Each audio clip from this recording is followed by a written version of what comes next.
당신이 제 아들을 죽인 범인이에요. 박영희는 떨리는 목소리로 말했습니다. 3년 전 음주 뺑소니로 아들을 잃은 영희, 딸의 상견례 자리에서 충격적인 사실을 마주하게 됩니다. 사돈 자리에 앉은 사람이 바로 아들을 죽이고 도망친 그 사람이었던 거죠. 증거가 있어요. 당신이 그날 그곳에 있었다는 걸 증명할 수 있어요. 영희는 3년간 준비한 증거를 하나씩 꺼내들기 시작합니다. 권력과 돈으로 진실을 묻으려 했던 가해자, 그리고 끝까지 포기하지 않은 한 어머니의 처절한 복수가 지금 시작됩니다.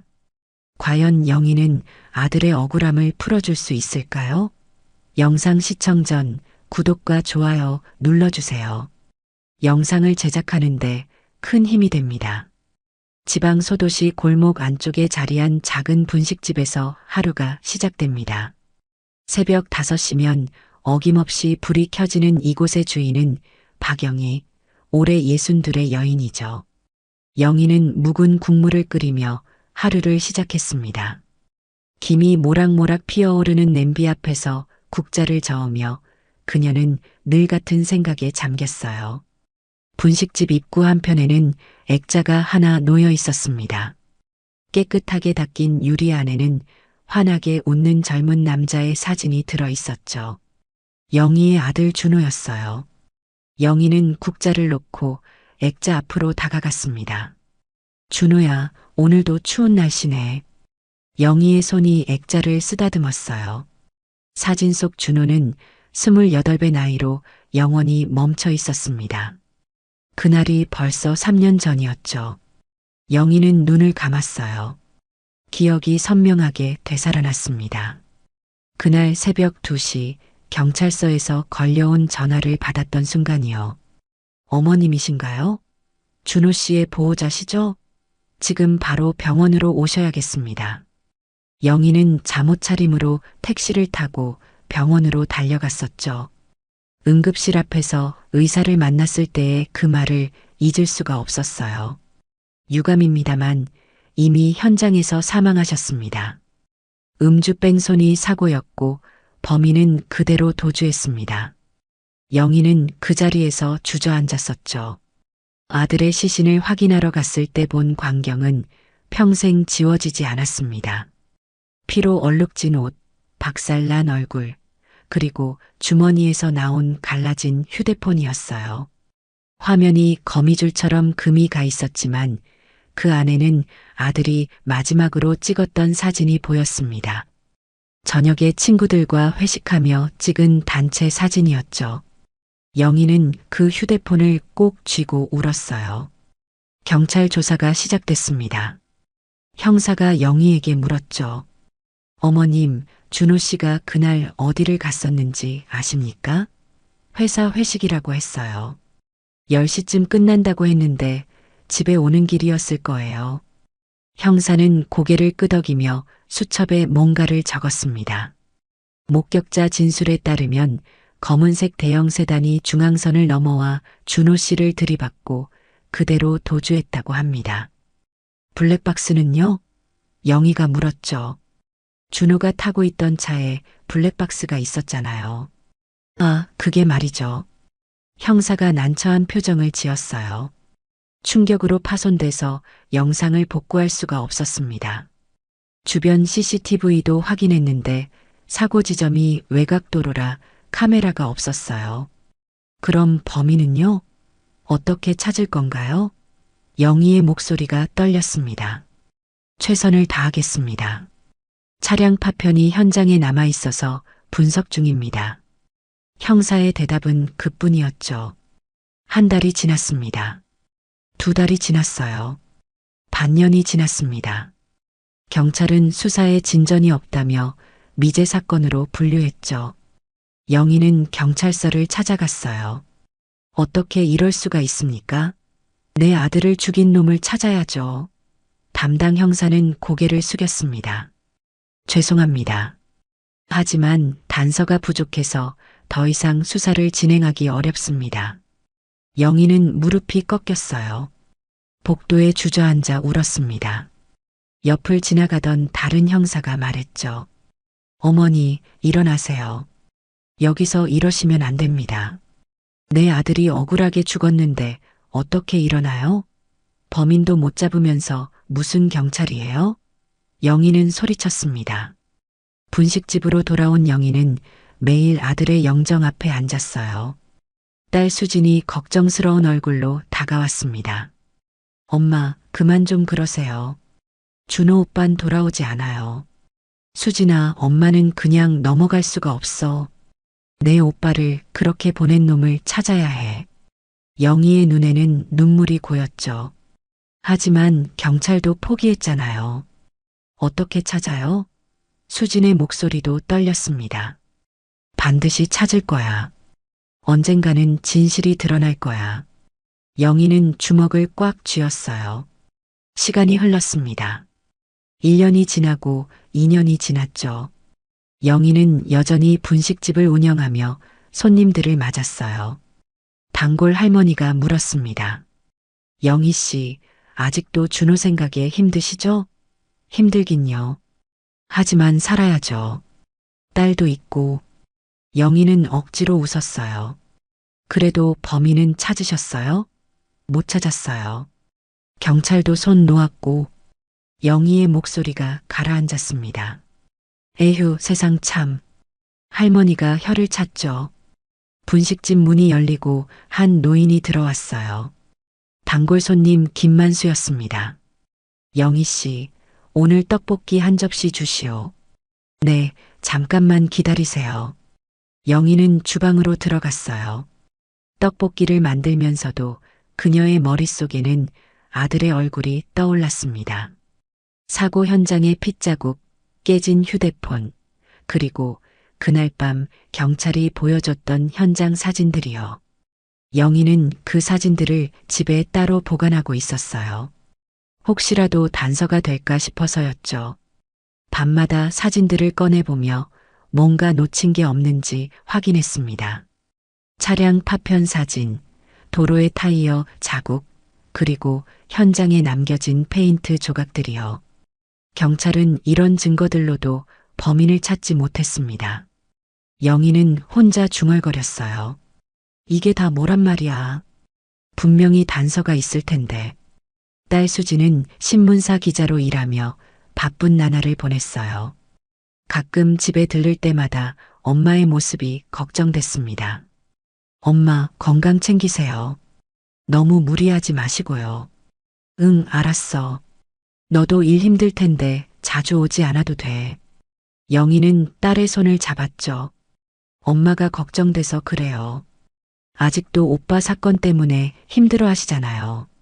수진의 눈시울이 붉어졌어요. 괜찮아. 엄마는 강하니까. 영희는 웃어 보였지만 속마음은 달랐습니다. 3년이 흐른 지금도 영희의 가슴에는 피멍이 들어 있었어요. 아침마다 아들의 영정 앞에서 국을 한 그릇 떠놓고 말했죠. 준호야, 엄마가 꼭 찾아낼 거야. 너를 그렇게 만든 놈을 반드시 찾아서 벌을 받게 할 거야. 영희의 결심은 흔들리지 않았습니다. 어느 날 저녁 분식집 문을 닫고 정리하던 영희에게 김만수 노인이 다가왔어요. 영희 씨, 잠깐 이것 좀 보시오. 뭔데요? 영희가 고개를 돌렸습니다. 만수 노인은 오래된 신문 기사 스크랩을 꺼냈죠. 이거 준호가 사고당한 시기랑 비슷한 때 난 기사요. 뺑소니 사건 관련 목격자 증언이 나와 있더군. 영희는 신문을 받아들었어요. 기사를 읽는 그녀의 손이 떨렸습니다. 기사에는 당시 현장 근처를 지나가던 목격자의 말이 실려 있었죠. 검은색 대형 세단이 굉장히 빠른 속도로 지나갔고 운전자는 중년 남자였다는 내용이었어요. 차량 번호 일부도 희미하게 적혀 있었습니다. 이거 왜 경찰한테 안 넘겼어요? 영희가 물었죠. 나도 지금 봤소. 집에서 오래된 신문 정리하다가 발견했어요. 혹시 도움이 될까 싶어서요. 만수 노인이 대답했습니다. 영희는 신문을 가슴에 꼭 안았어요. 고맙습니다. 정말 고마워요. 이게 단서가 될지도 모르겠네요. 그날 밤 영희는 잠을 이루지 못했습니다. 신문 기사를 반복해서 읽으며 차량 번호를 외웠어요. 희미하게 보이는 숫자와 글자를 조합해 봤죠. 분명 이 차가 아들을 친 차일 거예요. 영희는 확신했습니다. 다음 날 아침 영희는 경찰서를 다시 찾아갔어요. 하지만 담당 형사는 이미 다른 부서로 정근을 갖고 새로운 형사가 자리를 지키고 있었습니다. 이 기사를 봐주세요. 제 아들 사건과 관련이 있을 것 같아요. 영희가 말했죠. 새 형사는 기사를 대충 훑어봤습니다. 어머니, 이건 3년 전 기사잖아요. 지금 와서 새로운 수사를 시작하기는 어렵습니다. 어렵다뇨? 이게 증거인데요. 영희의 목소리가 커졌어요. 죄송하지만 이 정도로는 수사를 재개할 수 없습니다. 다른 증거가 더 있으시면 가져오세요. 형사는 냉담하게 대답했죠. 영희는 허탈했습니다. 경찰서를 나서며 생각했어요. 내가 직접 찾아야겠구나. 경찰은 믿을 수가 없어. 그날부터 영희는 혼자서 단서를 찾기 시작했습니다. 분식집 일을 마치고 나면 사고 현장 주변을 돌아다녔죠. 혹시 놓친 게 있을까 싶어서였어요. 밤이 깊어도 영희는 손전등을 들고 현장을 살폈습니다. 그러던 어느 날 딸 수진이 좋은 소식을 가져왔어요. 엄마, 저 결혼해요. 영희는 깜짝 놀랐습니다. 뭐라고? 결혼? 네, 대학 동기였던 정호랑 사귀다가 이번에 결혼하기로 했어요. 수진은 환하게 웃었죠. 그래, 축하한다. 엄마가 뭘 도와줄까? 영희는 딸을 껴안았어요. 다음 주에 상견례 하기로 했어요. 엄마도 준비하세요. 알았어. 상견례라. 영희는 기쁘면서도 한편으론 불안했습니다. 아들 없이 딸의 혼사를 치러야 한다는 게 마음 아팠죠. 준호가 있었다면 얼마나 좋아했을까요? 영희는 아들의 영정을 바라봤어요. 준호야, 내 동생이 시집간다. 내가 보고 싶어 할 텐데. 영희의 눈에서 눈물이 흘러내렸습니다. 상견례 날짜가 잡혔습니다. 영희는 분식집 앞에 임시휴업 안내문을 붙였어요. 단골 손님들이 물었죠. 영희 씨, 무슨 일이에요? 딸 상견례 가요. 시댁분들 만나러요. 영희가 대답했습니다. 아이고, 축하해요. 수진이가 드디어 시집 가는구만. 네, 고맙습니다. 영희는 웃었지만 마음 한구석이 무거웠어요. 집으로 돌아온 영희는 옷장을 열었습니다. 한복 여러 벌이 걸려 있었죠. 어떤 걸 입어야 하나? 영희는 고민했어요. 수진이 옆에서 말했습니다.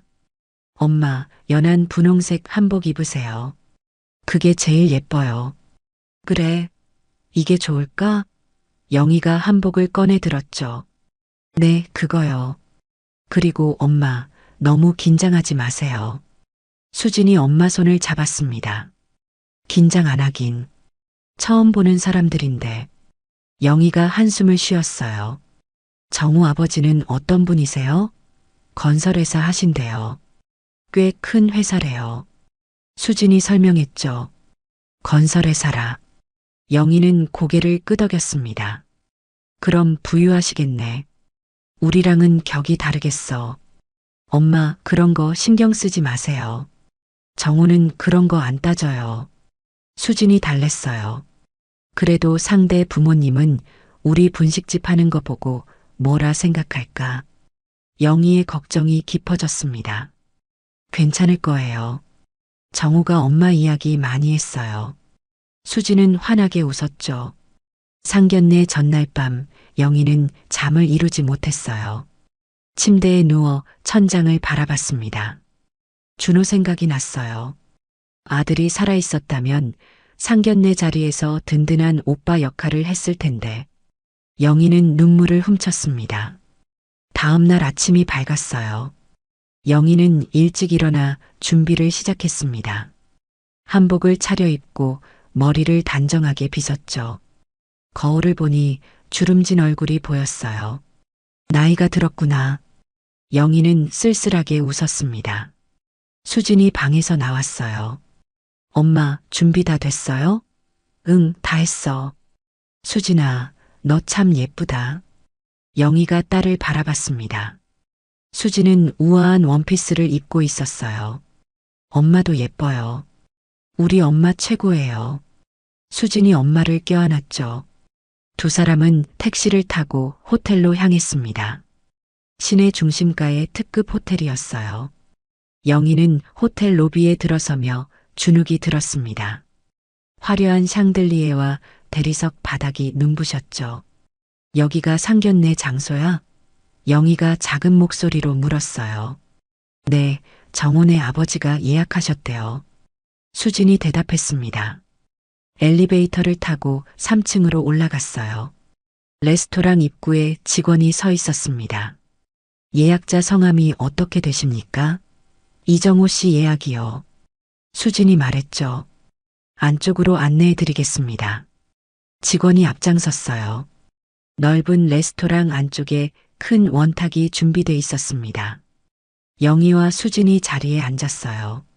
잠시 후 문이 열리며 사람들이 들어왔습니다. 수진이 일어나 인사했죠. 안녕하세요. 영희도 황급히 일어났어요. 처음 들어온 사람은 젊은 남자였습니다. 수진의 약혼자 정호였죠. 어머님, 안녕하세요. 정호가 공손하게 인사했습니다. 그래요, 만나서 반가워요. 영희가 어색하게 웃었어요. 정호 뒤로 중년 여인이 들어왔습니다. 수진 어머니시죠? 저는 정호 어머니예요. 여인이 밝게 웃었죠. 네, 만나서 반갑습니다. 영희가 허리를 숙였어요. 그리고 마지막으로 한 남자가 문을 열고 들어왔습니다. 영희는 그 남자를 보는 순간 얼어붙었어요. 심장이 멎는 것 같았죠. 그 남자는 60대 중반쯤 돼 보이는 건장한 체구의 남성이었습니다. 정장을 단정하게 차려입고 여유로운 미소를 띠고 있었어요. 안녕하십니까. 정우 아버지 이태준입니다. 남자가 손을 내밀었죠. 영희는 그 손을 바라보며 굳어버렸습니다. 수진이 옆에서 속삭였어요. 엄마, 인사하세요. 아, 네. 박영희입니다. 영희는 떨리는 손으로 악수했습니다. 태준의 얼굴을 보는 순간 영희의 머릿속에서 무언가가 번쩍였어요. 이 사람을 어디서 봤던 것 같은데. 영희는 기억을 더듬었습니다. 자리에 앉으세요. 태준이 의자를 권했죠. 영희는 자리에 앉았지만 손이 계속 떨렸어요. 물잔을 들려다 손을 멈췄습니다. 이상하게 불안한 기분이 들었죠. 태준은 자연스럽게 이야기를 시작했어요. 수진 씨 어머니, 우리 아이가 수진 씨 이야기를 정말 많이 하더라고요. 그래요? 영희가 겨우 대답했습니다. 네, 참 좋은 인연인 것 같아요. 태준이 웃었죠. 그 웃음을 보는 순간 영희의 뇌리에 무언가가 스쳤어요. 3년 전 경찰서에서 받았던 서류 묶음이 떠올랐습니다. 그 안에 용의 차량 목록이 있었죠. 여러 고급 외제차 소유주들의 명단이 적혀 있었어요. 그 중에 이태준이라는 이름이 있었던 것 같았습니다. 영희는 숨이 막혔어요. 설마 이 사람이. 영희의 얼굴이 창백해졌습니다. 어머님 괜찮으세요? 안색이 안 좋으신데. 정우 어머니가 걱정스럽게 물었죠. 아, 네. 괜찮아요. 긴장을 좀 해서요. 영희는 억지로 웃었습니다. 하지만 속으로는 온갖 생각이 소용돌이쳤어요. 저 사람이 정말 그 차를 몰던 사람일까? 아들을 죽인 그 뺑소니범이. 영희는 태준을 쳐다봤습니다. 태준은 여전히 여유롭게 웃고 있었죠. 그 모습이 영희에게는 소름 끼치게 느껴졌어요. 식사 주문이 들어왔습니다. 영희는 메뉴판을 봤지만 글자가 눈에 들어오지 않았어요. 머릿속이 혼란스러웠죠. 어머님은 뭘 드시겠어요? 태준이 물었습니다. 아무거나요. 영희가 작게 대답했어요. 태준은 직원에게 주문을 했습니다. 영희는 태준의 목소리를 들으며 기억을 떠올렸죠. 그날 밤 목격자 진술에 중년 남자가 술에 취한 채 차에 탔다고 했어요. 차는 검은색 대형 세단이었고요. 영희는 몰래 태준의 손목을 봤습니다. 비싼 시계가 차여 있었어요. 그리고 양복 주머니에서 살짝 보이는 자동차 키는 고급 외제차 로고였죠. 영희의 심장이 빠르게 뛰었습니다. 이 사람이다. 분명히 이 사람이야. 영희는 확신했지만 아무 말도 할 수 없었어요. 지금 이 자리에서 말하면 딸의 혼사가 깨질 테니까요. 영희는 입술을 깨물었습니다. 상견례는 계속됐어요. 양가 부모들은 웃으며 대화를 나눴죠. 하지만 영희만은 얼어붙은 채 앉아 있었습니다. 태준의 모든 말과 행동이 위선처럼 느껴졌어요. 영희는 주먹을 꽉 쥐었습니다. 손톱이 손바닥에 파고들었지만 아프지 않았어요. 분노가 온몸을 휘감았죠. 상견례 자리는 화기애애하게 진행됐습니다. 태준은 와인을 주문했어요. 좋은 날인데 축배를 들어야죠. 태준이 웃으며 말했습니다. 잔에 와인이 따라졌어요. 영희는 잔을 바라봤지만 들 수가 없었습니다. 손이 너무 떨렸죠. 어머님 괜찮으세요? 수진이 작게 물었어요. 응, 괜찮아. 영희는 고개를 끄덕였지만 얼굴은 창백했습니다. 자, 두 아이의 앞날을 위해 건배합시다. 태준이 잔을 들었죠. 건배. 모두가 잔을 부딪혔어요. 영희도 어쩔 수 없이 잔을 들었습니다. 하지만 와인 한 모금도 넘어가지 않았어요. 목이 막힌 것 같았죠. 태준은 자연스럽게 이야기를 이어갔습니다. 우리 정호가 대학 때부터 수진 씨를 좋아했더라고요. 정말요? 정호 어머니가 웃었어요. 네, 맨날 수진이 얘기만 했어요. 정호가 부끄러워하며 말했죠. 우리 딸도 정호 씨 이야기를 많이 했어요. 영희가 억지로 말을 꺼냈습니다. 목소리가 떨렸지만 티내지 않으려 애썼어요. 두 사람 참 잘 어울려요. 태준이 고개를 끄덕였습니다. 그 순간 영희는 태준의 오른손을 봤어요. 약지에 굵은 반지가 끼워져 있었죠. 금반지였는데 표면에 작은 흠집이 있었습니다. 영희의 눈이 그 흠집에 고정됐어요. 기억이 번개처럼 스쳤습니다. 3년 전 경찰이 보여준 증거사진 중에 현장에서 발견된 금속 조각이 있었어요. 감식 결과 금반지 파편이라고 했죠. 영희는 숨이 막혔습니다. 저 반지가 그때 깨진 거야. 영희의 심장이 쿵쿵 뛰었어요. 확신이 더욱 굳어졌습니다. 어머님, 식사 나왔어요. 정우 어머니가 말했죠. 영희는 정신을 차렸습니다. 앞에 스테이크가 놓였지만 먹을 수가 없었어요. 포크를 들었다 놓았다를 반복했죠. 입맛이 없으세요? 태준이 물었습니다. 아니요, 그냥 긴장해서요. 영희가 대답했어요. 긴장하실 필요 없어요. 편하게 생각하세요. 태준은 여유롭게 웃었습니다. 그 웃음이 영희에게는 조롱처럼 느껴졌어요. 내 아들을 죽이고도 저렇게 웃을 수 있나? 영희는 속으로 울부짖었습니다. 식사가 진행되는 동안 영희는 태준을 관찰했어요. 태준은 능숙하게 대화를 이끌었죠. 건설 사업 이야기도 나왔습니다. 요즘 현장이 바쁘세요? 정우 어머니가 물었어요. 네, 신도시 개발 프로젝트가 있어서요. 태준이 설명했습니다. 대단하시네요. 정우 어머니가 감탄했죠. 영희는 그 대화를 들으며 생각했어요. 저렇게 잘 나가는 사람이 술 먹고 운전해서 내 아들을 죽였구나. 그리고 돈과 권력으로 사건을 묻어버렸겠지. 분노가 치밀어 올랐습니다. 영희는 포크를 꽉 쥐었어요. 손이 하얗게 질렸죠. 엄마, 괜찮아요? 수진이 다시 물었습니다. 영희는 고개를 끄덕이며 미소를 지었어요. 하지만 그 미소는 차가웠습니다.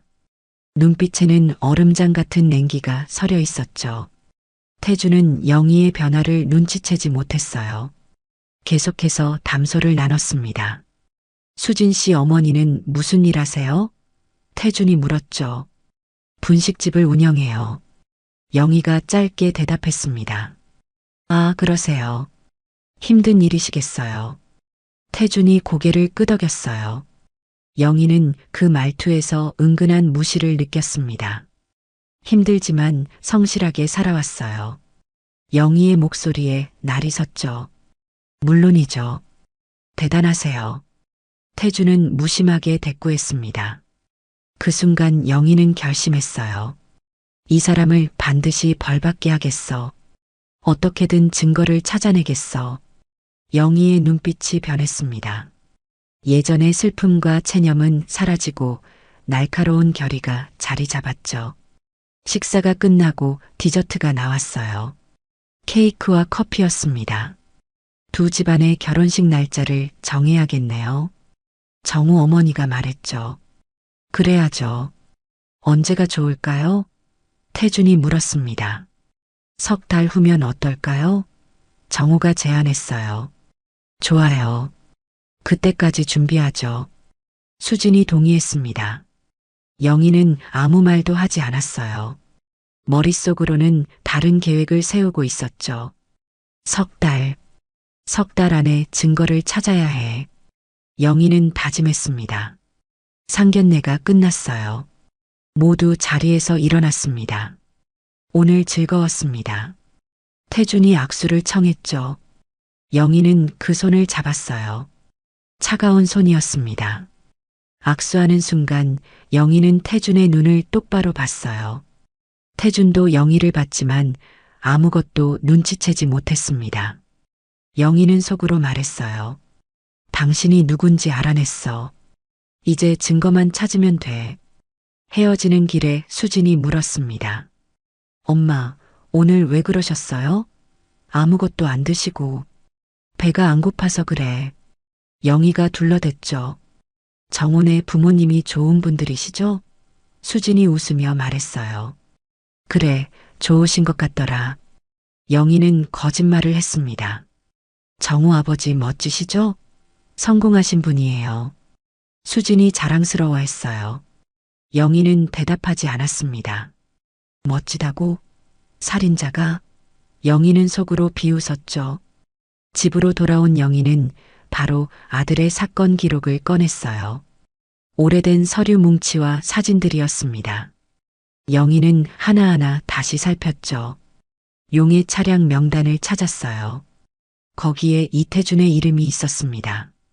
차량 번호도 적혀 있었죠. 영희는 그 번호를 외웠어요. 그리고 당시 현장에서 발견된 페인트 조각 사진을 봤습니다. 검은색이었어요. 태준이 타는 차도 검은색 세단이라고 수진에게 들었죠. 모든 게 맞아떨어졌습니다. 영희는 서류를 펼쳐놓고 노트에 정리하기 시작했어요. 용의점 하나. 태준은 고급 외제차를 소유했다. 용의점 둘. 사고 당시 목격된 차량과 색상이 일치한다. 용의점 셋. 오른손 반지에 흠집이 있다. 현장에서 금반지 파편이 발견됐다. 영희는 차근차근 적어 내려갔습니다. 하지만 이것만으로는 부족했어요. 결정적 증거가 필요했죠. 영희는 밤새 잠을 자지 못했습니다. 머릿속으로 계획을 세웠어요. 어떻게 하면 증거를 찾을 수 있을까? 누구에게 도움을 받아야 할까? 다음 날 아침 영희는 피곤한 얼굴로 분식집을 열었습니다. 김만수 노인이 찾아왔어요. 영희 씨, 상견례 어땠소? 영희는 노인을 보며 말했습니다. 만수 씨, 저 부탁 하나 해도 될까요? 뭔데요? 도와드릴 수 있으면 돕죠. 만수 노인이 고개를 끄덕였어요. 영희는 조용히 입을 열었습니다. 제 아들을 죽인 사람을 찾았어요. 그 사람이 누군지 알아냈어요. 만수 노인은 놀란 표정으로 영희를 바라봤어요. 뭐라고요? 누군지 알아냈다고요? 네, 상견례 자리에서 봤어요. 사돈이 바로 그 사람이에요. 영희의 목소리가 떨렸습니다. 사돈이라니. 그게 무슨 소리요? 만수 노인이 되물었죠. 딸 시아버지가 제 아들을 죽인 뺑소니범이에요. 영희는 주먹을 쥐었어요. 확실해요? 그냥 의심만 하는 건 아니고요? 만수 노인이 신중하게 물었습니다. 확실해요. 차량 기록도 일치하고 모든 게 맞아떨어져요. 영희가 단호하게 말했죠. 그럼 경찰에 신고해야죠. 만수 노인이 말했어요. 증거가 부족해요. 3년 전 일이라 경찰도 다시 수사 안 해줄 거예요. 영희는 고개를 저었습니다. 그럼 어쩌려고요? 제가 직접 증거를 찾아야 해요. 도와주실 수 있죠? 영희가 만수 노인을 바라봤어요. 만수 노인은 한참을 고민했습니다. 알았어. 뭘 도와드리면 되겠소? 고맙습니다. 정말 고마워요. 영희의 눈에 눈물이 맺혔죠. 그날 밤부터 영희와 만수 노인은 조사를 시작했습니다. 먼저 사고 현장으로 갔어요. 외곽도로였죠. 가로등이 드문드문 서 있는 어두운 길이었습니다. 여기가 준호가 사고 당한 곳이에요. 영희가 손전등을 비추며 말했어요. 3년이나 지났는데 뭐가 남아있겠소? 만수 노인이 걱정스럽게 말했습니다. 그래도 찾아봐야죠. 영희는 도로를 따라 걸었어요. 가로등 기둥 하나가 기울어져 있었습니다. 영희는 가까이 다가갔죠. 기둥 하단에 페인트가 긁힌 자국이 있었어요. 검은색 페인트 조각이 아직 남아 있었습니다. 여기에요. 여기 페인트가 남아 있어요. 영희가 흥분해서 말했죠. 이게 증거가 되겠소? 만수 노인이 물었습니다. 돼요. 사진 찍어주세요. 영희는 휴대폰을 꺼냈어요. 만수 노인이 플래시를 켜고 사진을 찍었습니다. 여러 각도에서 찍었죠. 이 페인트 색깔이 태준 차량과 같은지 확인해야 해요. 영희가 말했습니다. 어떻게 확인하려고요? 만수 노인이 물었어요. 방법이 있을 거예요. 영희는 작은 봉투를 꺼내 페인트 조각을 조심스럽게 담았습니다. 다음 날 영희는 은퇴한 형사를 찾아갔어요.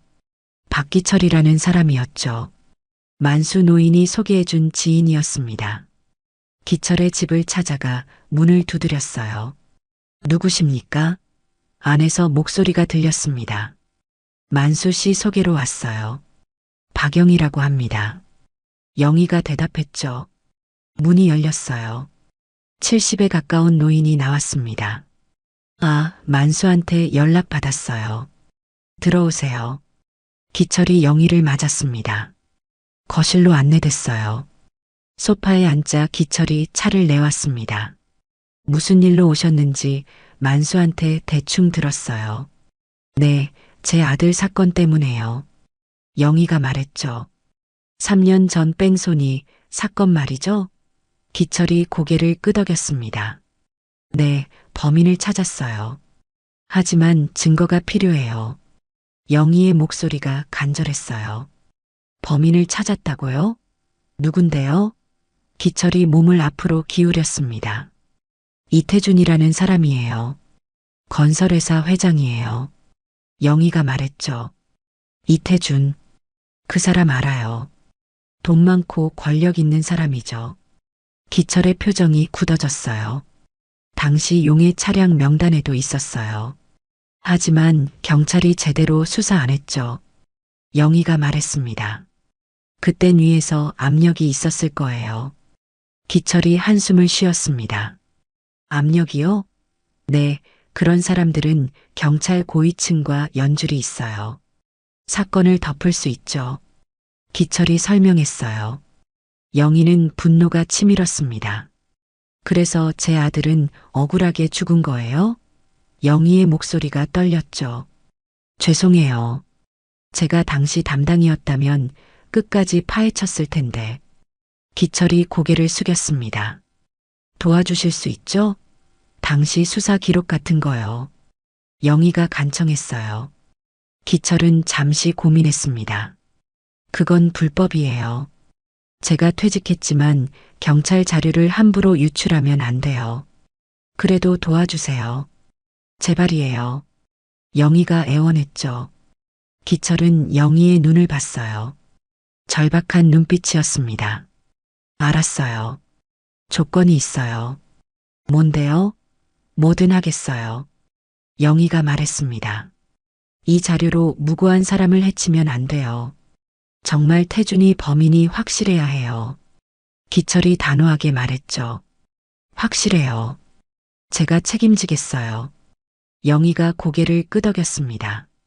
기철은 서재로 들어갔어요. 한참 후 오래된 파일 하나를 들고 나왔습니다. 이게 당시 미제 사건 기록이에요. 복사해뒀던 거예요. 기철이 파일을 건넸죠. 영희는 떨리는 손으로 파일을 받았습니다. 고맙습니다. 정말 고마워요. 파일을 열어봤어요.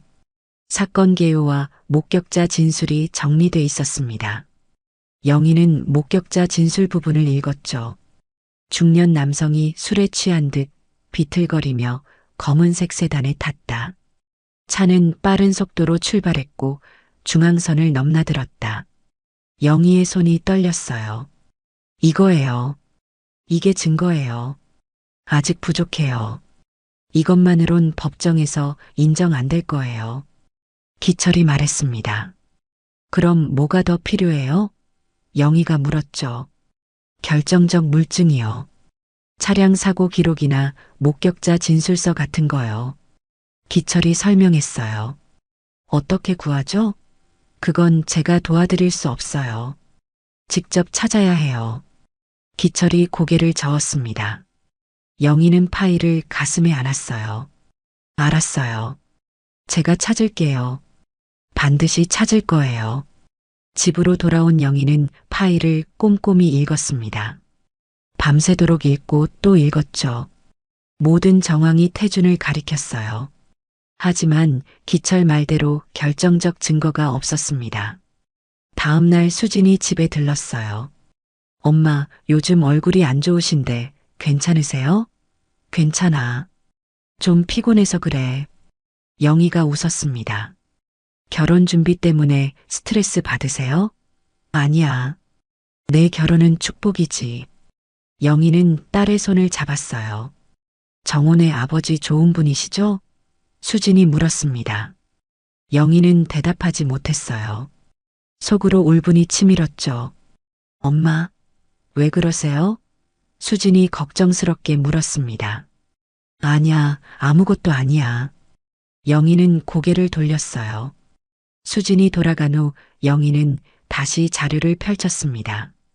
태준의 뒤를 쫓아야겠어. 직접 증거를 찾아야 해. 영희는 결심했습니다. 영희는 태준의 건설회사 위치를 알아냈습니다. 수진에게서 자연스럽게 물어봤죠. 정우 아버지 회사가 어디 있어? 신도시 쪽에 있어요. 왜요? 수진이 물었습니다. 그냥 궁금해서. 영희는 대수롭지 않게 말했어요. 다음 날 영희는 분식집 문을 일찍 닫았습니다. 만수 노인과 함께 건설 현장으로 향했죠. 큰 건물 공사장이었어요. 인부들이 분주하게 움직이고 있었습니다. 저기가 태준 회사 현장이에요. 영희가 말했습니다. 어떻게 조사하려고요? 만수 노인이 물었죠. 현장 사람들한테 물어볼 거예요. 뭔가 알 수 있을 거예요. 영희는 현장 입구 쪽으로 걸어갔어요. 근처 작은 식당이 보였습니다. 점심시간이 되자 인부들이 식당으로 들어왔죠. 영희와 만수 노인도 식당에 들어갔어요. 구석 자리에 앉아 식사를 주문했습니다. 옆 테이블에 현장 직원들이 앉았어요. 요즘 회장님 바쁘시더라. 한 직원이 말했습니다. 그러게. 술 약속도 많고. 다른 직원이 맞장구 쳤죠. 영희는 귀를 기울였어요. 회장님 술버릇이 좀 있으시잖아. 한 직원이 작게 말했습니다. 맞아. 취하면 운전하시려고 하고. 다른 직원이 고개를 끄덕였어요. 영희의 심장이 뛰었습니다. 저 사람들한테 접근해야겠어. 식사를 마친 직원들이 일어섰어요. 영희도 재빨리 일어나 따라갔습니다. 저기요. 영희가 직원 한 명을 불렀죠. 직원이 돌아봤어요. 네. 혹시 이태준 회장님 아세요? 영희가 물었습니다. 네, 저희 회장님이신데요. 왜요? 직원이 의아해했어요. 제가 회장님 아는 사람인데 연락이 안 돼서요. 영희는 거짓말을 했습니다. 아, 그러세요. 요즘 바쁘셔서 그러실 거예요. 직원이 대답했죠. 회장님 성격은 어떠세요? 영희가 자연스럽게 물었습니다. 글쎄요. 평소엔 괜찮으신데 술 드시면 좀 거칠어지세요. 직원이 솔직하게 말했어요. 술을 많이 드시나요? 네, 거래처 만나면 꼭 드시죠. 영희는 더 캐물었습니다. 혹시 음주운전 하신 적 있어요? 그건 잘 모르겠는데요. 직원이 난처해했습니다. 그때 옆에 있던 다른 직원이 끼어들었어요. 3년 전쯤에 차가 크게 부서진 적 있었어요. 정말요? 무슨 일이었는데요? 영희의 목소리가 떨렸습니다. 사고 났다고 하시더라고요. 그때 차를 새로 바꾸셨어요. 직원이 말했죠. 영희는 숨이 막혔어요. 그게 바로 그날이야. 혹시 그때 사진 같은 거 없나요? 사진요? 왜 그런 걸 물으시는데요? 직원이 의심스러운 눈으로 봤습니다. 그냥 궁금해서요. 영희가 애써 웃었어요. 글쎄요. 저는 잘 모르겠는데. 직원이 고개를 저었습니다. 영희는 실망했어요. 하지만 포기하지 않았습니다. 며칠 동안 현장 근처를 맴돌았죠. 직원들과 친해지려 노력했습니다. 일주일 후 한 젊은 직원이 영희에게 다가왔어요. 저기요. 지난번에 회장님 물어보신 분 맞죠? 네, 맞아요. 영희가 고개를 끄덕였습니다. 제가 오래된 사진 하나 있는데 보여드릴까요? 정말요? 영희의 눈이 빛났습니다. 사실 몇 년 전에 회식 후 찍은 건데요. 직원이 휴대폰을 꺼냈어요. 화면에 사진이 나타났습니다. 태준이 술에 취해 차에 기대서 있는 모습이었죠. 배경을 보니 외곽 도로였습니다. 영희는 그 도로를 알아봤어요. 준호가 사고 당한 바로 그 길이었습니다. 이 사진 언제 찍은 건가요? 영희가 떨리는 목소리로 물었죠. 한 3년 전이요. 회식하고 돌아가는 길이었어요. 직원이 대답했습니다. 이 사진 저한테 보내줄 수 있나요? 왜요? 직원이 의아해했어요. 제발 부탁해요. 아주 중요한 일이에요. 영희가 간청했습니다. 직원은 고민하다 사진을 전송했어요. 영희의 휴대폰에 사진이 도착했습니다. 고맙습니다. 정말 고마워요. 영희는 눈물을 참았어요. 집으로 돌아온 영희는 사진을 확대해서 봤습니다. 배경에 가로등과 도로 표지판이 선명했죠. 준호가 사고 당한 바로 그 지점이었어요. 태준의 얼굴은 붉게 상기돼 있었고 비틀거리는 모습이 역력했습니다. 드디어 증거를 찾았어. 영희는 기뻐했지만 두려움도 느꼈어요. 이 사진을 어떻게 쓸까? 며칠 후 이상한 일이 벌어졌습니다. 누군가 영희를 따라다니는 것 같았어요. 분식집에서 집으로 갈 때도 뒤에서 인기척이 났죠. 영희는 돌아봤지만 아무도 보이지 않았습니다. 밤에 집에서 쉬고 있는데 전화가 왔어요. 모르는 번호였습니다. 여보세요? 영희가 전화를 받았죠. 박영애 씨죠? 낯선 남자 목소리가 들렸습니다. 누구세요? 이태준 회장님 일에 너무 관심 갖지 마세요. 조용히 사세요. 남자는 협박조로 말했어요. 뭐라고요? 영희가 소리쳤습니다. 경고해요. 더 이상 파고들면 후회할 거예요. 남자는 전화를 끊었죠. 영희는 손이 떨렸습니다. 들켰구나. 태준이 알아챈 거야.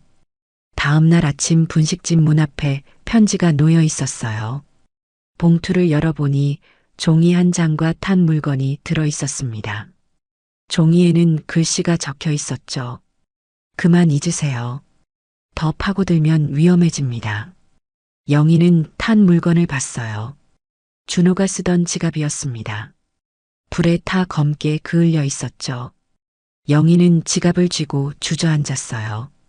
이 나쁜 놈들, 협박까지 하다니. 만수 노인이 달려왔습니다. 영희 씨, 괜찮소? 영희는 편지와 지갑을 보여줬어요. 만수 노인은 분노했습니다. 이건 너무 심하잖소. 경찰에 신고해야 해요. 신고해봐야 소용없어요. 증거도 없고요. 영희가 고개를 저었습니다. 그럼 어쩌려고요? 위험해요. 만수 노인이 걱정했죠. 아니에요. 이제 더 확실해졌어요. 태준이 범인이라는 걸요. 영희의 눈빛이 날카로워졌습니다. 협박을 받았는데도요? 네, 오히려 더 결심이 섰어요. 반드시 복수할 거예요. 영희는 주먹을 꽉 쥐었습니다. 그날 밤 영희는 결혼식 날짜를 확인했어요. 석 달 후였습니다. 그때 모든 걸 끝낼 거야. 결혼식장에서 진실을 밝힐 거야. 영희는 계획을 세우기 시작했습니다. 드디어 결혼식 날이 밝았습니다.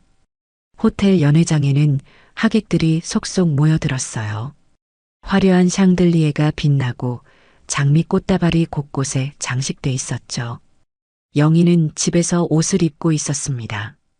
거울 앞에 선 영희의 손에는 검은색에 가까운 진회색 한복이 들려 있었어요. 수진이 방문을 열고 들어왔습니다. 엄마, 준비 다 됐어요? 수진은 아름다운 웨딩드레스를 입고 있었죠. 응, 거의 다 됐어. 영희가 대답했습니다. 엄마, 그 한복은요? 너무 어두운 색 아니에요? 수진이 걱정스럽게 물었어요. 괜찮아. 엄마한테 어울려. 영희는 한복을 입었습니다. 수진은 뭔가 이상하다고 느꼈지만 더 묻지 않았어요. 연회장에 도착했습니다. 하객들이 자리를 채우고 있었죠. 태준과 그의 가족도 앞자리에 앉아 있었습니다. 영희는 가방을 꼭 쥐고 들어왔어요. 가방 안에는 모든 증거 자료가 들어 있었죠. 사진, 서류, 신문 기사 스크랩까지요. 영희 씨, 여기 앉으세요. 만수 노인이 옆자리를 가리켰습니다. 영희는 자리에 앉았어요. 태준과 눈이 마주쳤습니다. 태준은 환하게 웃으며 고개를 끄덕였죠. 영희는 차갑게 쳐다봤습니다. 식이 시작됐어요. 사회자가 마이크를 잡았습니다. 신랑 신부 입장하겠습니다. 음악이 울려 퍼졌어요. 정우와 수진이 손을 잡고 입장했습니다. 하객들이 박수를 쳤죠. 영희는 박수를 치지 않았어요. 가방 속 자료를 만지작거렸습니다. 주례가 단상에 올랐습니다. 오늘 이렇게 좋은 자리에 와주셔서 감사합니다. 주례가 말을 시작했어요. 이 두 사람의 아름다운 만남을 축복하며 주례의 말이 계속됐습니다. 영희는 자리에서 일어났어요. 만수 노인이 놀라 영희의 팔을 잡았죠. 영희 씨, 뭐 하시오?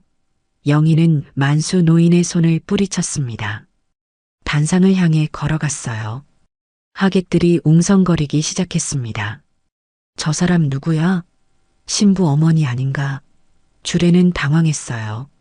저기요, 지금은. 영희는 주례를 밀어냈습니다. 마이크를 잡았죠. 여러분, 제 말 좀 들어주세요. 영희의 목소리가 연회장에 울렸습니다. 수진이 놀라 소리쳤어요. 엄마, 뭐 하는 거예요? 영희는 수진을 봤습니다. 미안해, 수진아. 하지만 이걸 밝혀야 해. 무슨 소리예요? 수진이 울먹였죠. 영희는 하객들을 향해 말했습니다. 저는 신부의 어머니 박영희입니다. 오늘 여러분께 사실을 말씀드리려 합니다. 하객들이 술렁였어요. 태준의 얼굴이 굳어졌습니다. 3년 전 제 아들이 뺑소니 사고로 죽었습니다. 영희의 목소리가 떨렸어요. 범인을 찾지 못한 채 살아왔죠. 그런데 그 범인을 찾았습니다. 영희는 가방에서 서류를 꺼냈습니다. 바로 저 사람입니다. 영희는 태준을 가리켰어요. 신랑의 아버지 이태준이 제 아들을 죽였습니다. 연 회장이 술렁였습니다. 무슨 소리야? 미친 거 아냐? 하객들이 수군거렸죠. 태준이 벌떡 일어났습니다. 지금 무슨 헛소리를 하는 겁니까? 헛소리가 아니에요. 증거가 있습니다. 영희는 서류를 들어 올렸어요. 당신 차량 기록이 여기 있어요. 사고 당일 현장 근처에 있었죠. 영희가 소리쳤습니다. 그건 우연일 뿐이에요. 태준이 반박했죠. 우연이 아니에요. 영희는 사진을 꺼냈습니다. 이 사진을 보세요. 연회장 스크린에 사진이 나타났어요. 태준이 술에 취해 차에 기댄 모습이었습니다. 배경의 도로가 선명했죠. 이 사진은 3년 전 사고 당일 찍힌 겁니다. 장소는 제 아들이 죽은 바로 그 도로예요. 영희의 목소리가 연회장을 가득 채웠습니다. 하객들이 웅성거렸어요. 사진을 보며 수군댔죠. 태준의 얼굴이 하얗게 질렸습니다. 그리고 현장에서 발견된 페인트 조각이 당신 차량과 일치해요. 영희는 증거를 하나씩 제시했습니다. 목격자 진술도 있어요. 중년 남자가 술에 취해 검은 세단을 몰았다고요. 태준은 말문이 막혔어요. 입술이 파르르 떨렸죠. 수진이 단상으로 뛰어왔습니다. 엄마, 이게 정말이에요? 수진의 눈에서 눈물이 흘렀어요. 정말이야. 미안해, 수진아. 영희가 딸을 안았습니다. 수진은 태준을 돌아봤어요. 아저씨, 정말 그런 거예요? 태준은 대답하지 못했습니다. 고개를 숙였죠. 정호가 아버지에게 다가갔어요. 아버지, 말씀해 주세요. 아니라고 말씀해 주세요. 태준은 침묵했습니다. 손이 떨렸어요. 그때 연회장 문이 열렸습니다. 경찰 2명이 들어왔죠. 누가 이태준 씨입니까? 태준은 경찰을 봤어요. 다리에 힘이 풀렸습니다. 제가 신고했어요. 영희가 말했습니다. 이 사람이 제 아들을 죽이고 사건을 은폐했어요. 경찰은 태준에게 다가갔습니다. 이태준 씨, 동행해야겠습니다. 태준은 고개를 떨궜어요. 정호와 그의 어머니가 울음을 터뜨렸습니다. 하객들은 충격에 빠졌죠. 태준은 경찰에게 끌려나갔어요. 연회장을 나서며 영희를 쳐다봤습니다. 영희는 차갑게 바라봤죠. 이제야 벌을 받는구나. 법정의 재판 날짜가 잡혔습니다. 태준은 변호사를 선임했어요. 비싼 로펌의 유명한 변호사였죠. 영희도 법정에 섰습니다. 증인석에 앉아 진술을 시작했어요. 제 아들 박준호는 3년 전 뺑소니 사고로 사망했습니다. 영희의 목소리는 떨렸지만 단호했어요. 피고인이 그 범인이라는 증거가 있습니까? 판사가 물었습니다. 네, 있습니다. 영희는 증거 자료를 제출했죠. 차량 기록, 사진, 목격자 진술서가 모두 법정에 제출됐어요. 태준의 변호사가 일어났습니다. 판사님, 이것들은 정황 증거일 뿐입니다. 직접적 증거가 아니에요. 그래도 충분합니다. 영희가 반박했어요. 현장에서 발견된 페인트 조각을 분석한 결과도 있습니다. 영희는 감정서를 제출했죠. 페인트 성분이 피고인의 차량과 일치한다는 내용이었어요. 태준은 얼굴이 굳어졌습니다. 변호사에게 뭔가 속삭였죠. 다음 증인이 나왔습니다. 김만수 노인이었어요. 저는 사건 당일 밤 그 근처를 지나갔습니다. 만수 노인이 증언했어요. 검은색 세단이 빠르게 지나가는 걸 봤죠. 차량 번호 일부를 기억합니다. 노인은 번호를 말했습니다. 태준의 차량 번호와 일치했어요. 또 다른 증인이 나왔습니다. 은퇴한 형사 박기철이었죠.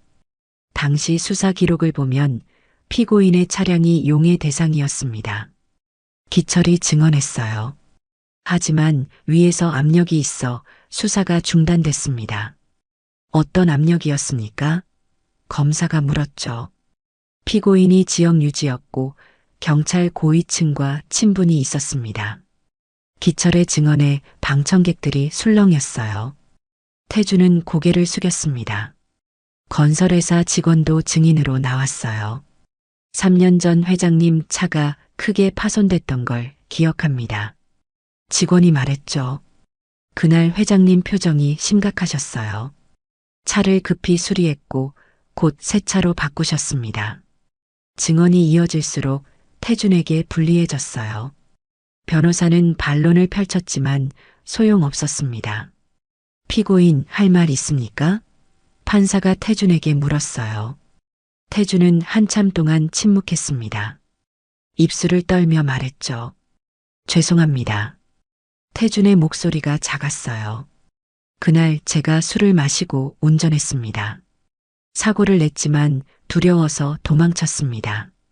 방청석이 웅성거렸습니다. 영희는 눈물을 흘렸어요. 계속하세요. 판사가 말했습니다. 돈과 권력으로 사건을 덮으려 했습니다. 경찰에 압력을 넣고 증거를 인멸했습니다. 태주는 고백을 이어갔어요. 양심의 가책을 느꼈지만 감옥이 두려웠습니다. 그래서 모른 척했습니다. 태주는 무릎을 꿇었습니다. 유족분께 진심으로 사죄드립니다. 영희는 태준을 똑바로 봤어요. 이제 와서 사과해도 소용없어요. 제 아들은 돌아오지 않아요. 영희의 목소리는 차가웠습니다. 판결일이 왔습니다. 법정은 사람들로 가득했어요. 영희와 수진도 자리에 앉았죠. 판사가 판결문을 읽기 시작했습니다. 피고인 이태준은 음주운전 후 교통사고를 일으켰습니다. 피해자를 사망에 이르게 하고 현장을 이탈했습니다. 판사의 목소리가 법정에 울렸어요. 또한 증거인멸과 공무집행방해 혐의도 인정됩니다. 권력을 이용해 사건을 은폐하려 했습니다. 태주는 고개를 숙였습니다. 이에 피고인에게 징역 10년을 선고합니다. 방청석에서 한숨소리가 나왔어요. 태준의 가족들은 울음을 터뜨렸습니다. 영희는 조용히 눈물을 닦았어요. 재판이 끝나고 영희는 법정을 나섰습니다. 기자들이 몰려들었죠. 어떤 심경이십니까? 기자가 마이크를 들이댔어요. 이제야 아들의 억울함이 풀렸습니다. 영희가 대답했습니다. 권력도 결국 정의를 막을 수는 없다는 걸 알았어요. 그날 뉴스에 사건이 대서특필됐습니다. 지역 건설업체 회장 뺑소니, 은폐 사건. 모든 방송이 보도했죠. 태준의 건설회사는 하루아침에 무너졌어요. 거래처들이 계약을 취소했습니다. 직원들도 사표를 냈죠. 회사는 곧 부도가 났어요. 태준의 재산은 몰수됐습니다. 피해 보상금으로 지급됐죠. 집도 경매로 넘어갔어요. 가족들은 뿔뿔이 흩어졌습니다. 정호는 수진에게 연락했어요. 수진아, 정말 미안해. 아버지 때문에 내가 고생했어. 괜찮아요. 당신 잘못이 아니에요. 수진이 대답했습니다. 우리 결혼은 어떻게 할까? 정호가 조심스럽게 물었죠. 시간이 필요해요. 지금은 서로 힘든 시기잖아요. 수진의 목소리는 차분했습니다. 알겠어. 기다릴게. 정호는 전화를 끊었어요. 영희는 분식집으로 돌아왔습니다. 아들의 영정 앞에 섰죠. 준호야, 이제 내 억울함을 풀어줬어. 영희는 영정에 절을 했습니다. 엄마가 약속 지켰지? 눈물이 뺨을 타고 흘렀어요. 하지만 영희의 마음은 여전히 무거웠습니다. 복수는 했지만 아들은 돌아오지 않았죠. 빈자리는 여전히 컸어요. 수진이 분식집에 찾아왔습니다. 엄마 잘했어요. 용기 내주셔서 고마워요. 수진이 엄마를 안았죠. 수진아, 내 혼사를 망쳐서 미안해. 영희가 사과했습니다. 아니에요. 진실을 밝혀주셔서 감사해요. 수진은 웃었어요. 두 사람은 서로를 꼭 안았습니다. 몇 달이 흘렀습니다. 영희는 여전히 분식집을 운영했어요. 단골 손님들이 찾아왔죠. 영희 씨, 신문 봤어요. 대단하시더라고요. 한 할머니가 말했습니다. 할 일을 했을 뿐이에요. 영희는 떡볶이를 내오며 답했죠. 아들 영훈이 편히 쉬겠어요. 할머니가 위로했습니다. 그랬으면 좋겠어요. 영희는 조용히 웃었어요. 수지는 신문사에서 이 사건을 기사로 썼습니다. 권력 앞에 무너진 정예, 어머니의 3년 추적. 기사는 지방신문 일면에 실렸죠. 많은 사람들이 읽었어요. 댓글이 수백 개 달렸습니다. 대단한 어머니다. 정의는 살아있다. 권력도 진실을 막을 수 없다. 사람들의 응원이 이어졌어요.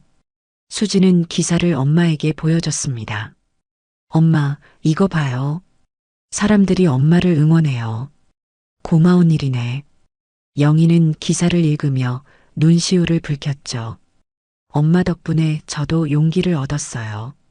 수진이 말했습니다. 무슨 용기? 영희가 물었어요. 어떤 일이든 포기하지 않는 용기요. 수진은 엄마 손을 잡았죠. 너 정우랑은 어떻게 할 거야? 영희가 조심스럽게 물었습니다. 아직 모르겠어요. 시간을 가지려고요. 수진이 대답했어요. 그래, 천천히 생각해. 영희는 딸의 어깨를 토닥였습니다. 어느 날 저녁 박기철 형사가 분식집을 찾아왔어요. 영희 씨 계세요? 기철이 문을 열고 들어왔습니다.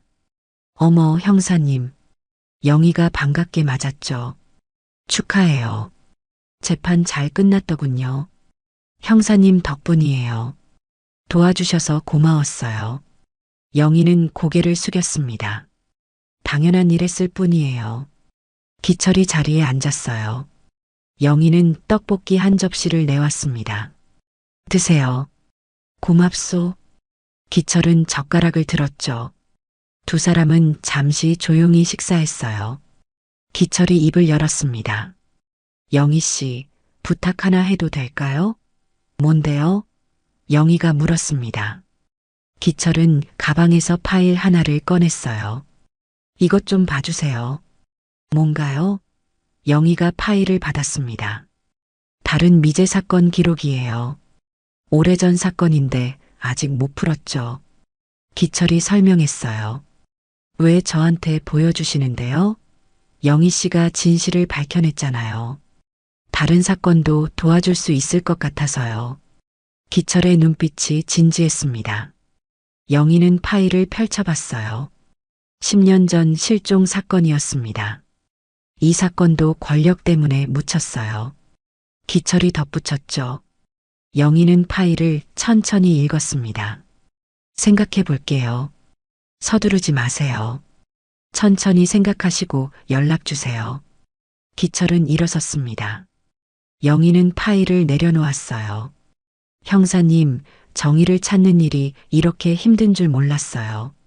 그래도 포기하면 안 되죠. 기철이 미소 지었습니다. 네, 그렇죠. 영희도 고개를 끄덕였어요. 기철이 분식집을 나갔습니다. 영희는 파일을 다시 펼쳤죠. 사진 속 실종자는 젊은 여성이었어요. 누군가의 딸이었을 겁니다. 영희는 사진을 오래 바라봤습니다. 며칠 후 영희는 아들의 묘를 찾았어요. 꽃다발을 들고 왔죠. 묘비 앞에 무릎을 꿇었습니다. 준호야, 엄마 왔어. 영희는 꽃을 놓았습니다. 내 억울함 풀어줬어. 이제 편히 쉬렴. 바람이 불어왔어요. 나뭇잎이 살랑거렸죠. 엄마는 계속 살아야겠더라. 다른 사람들도 도와야 할 것 같아. 영희는 묘비를 쓰다듬었습니다. 너도 그걸 바라겠지? 영희는 눈물을 닦았어요. 일어서서 묘지를 나섰습니다. 분식집으로 돌아가는 길에 수진에게 전화가 왔어요. 엄마 어디세요? 묘 다녀오는 길이야. 영희가 대답했습니다. 엄마, 오늘 저녁 같이 먹어요. 그래, 뭐 먹을까? 엄마가 좋아하는 거 먹어요. 수진의 목소리가 밝았습니다. 알았어. 엄마가 요리할게. 영희는 웃었어요. 집에 도착해 저녁 준비를 시작했습니다. 수진이 문을 열고 들어왔죠. 엄마, 저 왔어요. 어서 와. 손 씻고 앉아. 영희가 식탁을 차렸습니다. 두 사람은 마주 앉아 식사를 했어요. 엄마, 저 정우 만났어요. 수진이 조심스럽게 말했습니다. 그래, 어땠어? 영희가 물었죠. 많이 힘들어했어요. 아버지 일로요. 수진이 대답했습니다. 그럴 거야. 그 애도 피해자니까. 영희는 이해했어요. 우리 천천히 다시 시작하기로 했어요. 수진이 말했습니다. 내 마음이 그렇다면 엄마는 찬성이야. 영희가 딸의 손을 잡았죠. 고마워요, 엄마. 수진은 눈물을 글썽였습니다. 식사를 마치고 두 사람은 거실에 앉았어요. 영희는 기철이 준 파일을 꺼냈습니다. 수진아, 이것 좀 봐줄래? 뭔데요? 수진이 파일을 받았습니다. 다른 미제 사건이야. 기철 형사님이 도움 요청하셨어. 영희가 설명했죠. 수진은 파일을 읽었어요. 엄마, 이것도 조사하실 거예요? 글쎄, 생각 중이야. 영희가 대답했습니다. 제가 도와드릴게요. 저 기자잖아요. 자료 조사는 제가 잘해요. 수진이 적극적으로 말했죠. 그래 줄래? 엄마 혼자는 힘들 것 같았어. 영희가 웃었습니다. 우리 같이 해요. 진실을 밝히는 일이잖아요. 수진도 웃었어요. 두 사람은 파일을 펼쳐놓고 이야기를 나눴습니다. 밤이 깊어갔지만 둘은 계속 자료를 봤죠. 새로운 시작이었습니다. 영희는 창밖을 바라봤어요. 별이 빛나고 있었습니다. 준우야, 엄마 잘하고 있지? 영희는 속으로 물었습니다. 바람이 대답하듯 불어왔어요. 영희는 미소 지었습니다. 오늘 이야기가 좋으셨다면 구독과 댓글, 알람 설정 잊지 마시고 소중한 댓글 하나가 정말 큰 힘이 됩니다. 시청해 주셔서 진심으로 감사드립니다.